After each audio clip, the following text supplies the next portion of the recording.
I work for Nene Clinical Commissioning Group and I administer the Armed Forces Community Covenant for the organisation. It's something I'm very passionate about. I am a veteran. Please listen to the following stories and we can all learn together. Thank you. My name is Michael Ellis. I'm the Member of Parliment for Northampton North, and I'm particularly pleased to be supporting the Nene Clinical Commissioning Group today for this project, which is the Armed Forces Covenant, and my support for it, frankly, is very strong.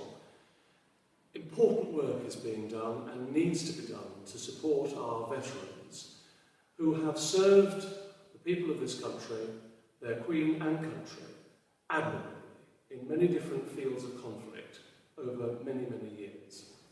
There's a great deal of support out there for veterans, and not all of that support is known about.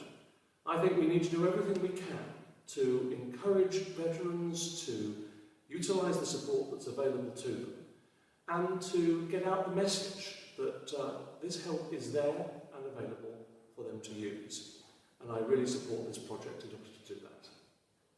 Hi, I'm Tom Evans. I'm a GP in Northampton, and at age 19 I decided to join the forces and chose the Navy as my forces. So I joined in my third year of medical school, and because of that I had a 10-year short career commission in the Royal Navy. I left the Navy as a Surgeon Lieutenant Commander, and after 10 years it was a very difficult transition to make into civilian life.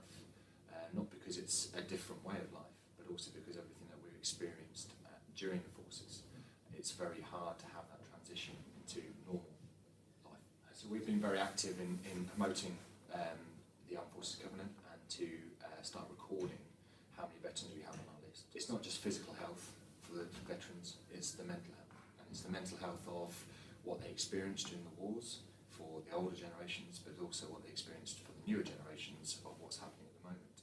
Obviously warfare is different now, as any stress, any psychological impact on a veteran's life can be attributable to what they experienced during their time serving. So it's been getting them early, identifying them early, and being able to put therapies in place or support in place. We're not even seeing the tip of the iceberg yet. If you think on a day-to-day basis, I have patients who are veterans of World War II who come to speak to me about how they experience warfare and what they happened about. Which is where the Armed Forces Covenant comes into it, is to be able to promote enhanced service and care for our veterans. I'm Stephen Inglis, and Royal Navy, did 22 years, commando trained, medical branch, but we go to a lot of deprivation. You know, we've been to hurricane-struck countries. It's a trigger that happens to set people off. And no one really knows what the trigger is. Everybody is different. There's no two people the same. But in the end, something triggers them. You know, we know people are, at the moment, out there. We know there's a lot of people suffering. We know there's a lot of people not getting help. But we don't know how many more people there will be. And I don't think anybody can really say that with post-traumatic stress disorder, it is something that will live with them forever. It's about how they live with it and how they cope with it. My courtship with John was amazing. We met in Cyprus. He told me about a couple of things that had happened to him in Northern Ireland a couple of years before that, how he'd lost some friends and how he was there when they died, and he was meant to have, if he hadn't been called back to do something, he'd have been in the blast that they were in. Occasionally I noticed he'd be quiet and withdrawn, and he'd sit in silence, and then there'd be these huge bursts of excitement and energy, and he was back to being the man I knew. And then we had a fairy tale wedding, and we went to live in Cyprus for a few months before being given a UK posting. And once I was living with him, that he would have long periods of being withdrawn and not speaking, and I'd think I'd done something wrong because I didn't read the situation, and he would get very snappy with me. I walked up behind him, and within a few seconds he'd threw me over the chair, and unfortunately I was 5 months pregnant and lost twin boys at the time. He broke his heart over that, and it was a very hard time for both of us.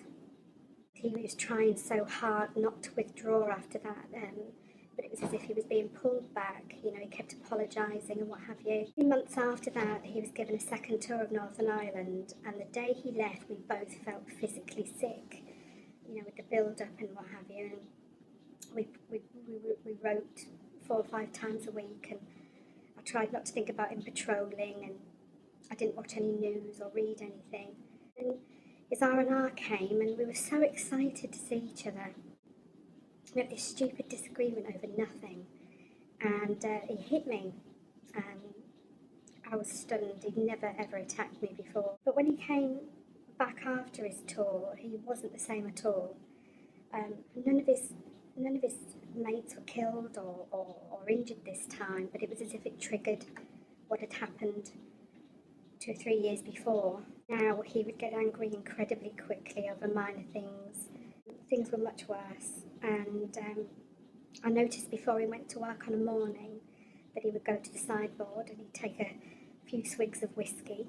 Unfortunately, on the day of Charles and Diana's wedding, I was coming home from work, so we had half a day's leave, and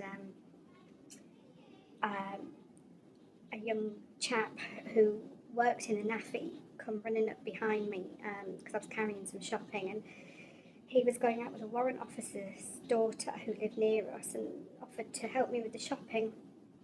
And John went past us in the car, and to this day I can still see the look on his face. All of a sudden I was apparently having an affair with this young chap. He beat me so badly on this particular time.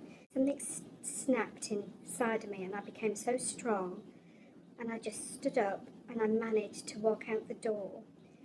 And he panicked, and he was like, sorry, and if only I understood. I managed to walk to the medic office on our patch, and a major took one look at me, and I was admitted into hospital. John was arrested and confined to barracks. Safa became involved, and the RSM and his wife more or less took us under their wing. And it was as if this RSM knew that he wasn't this man, this wasn't him. And he said to him, is this the effects of what you've been through? And this was over 30 years ago. And he said, yes, but nothing ever came of it. There was nothing in the world that there was in them days was there to help us, for either of us to understand. For me, I think that people, especially professionals, must take note, because the rippling effect this has on wives, families, mothers, fathers, brothers, sisters, etc. You cannot comprehend what they've seen, what they've done. Having a son-in-law who was in Iraq, I was in British Home Stores with him one day, and somebody popped a balloon and he hit the floor, and he took me down with him, and his eyes were staring out of his head for at least 45 seconds. And I'd seen that look before, that fear, that look. You must realise how important this is.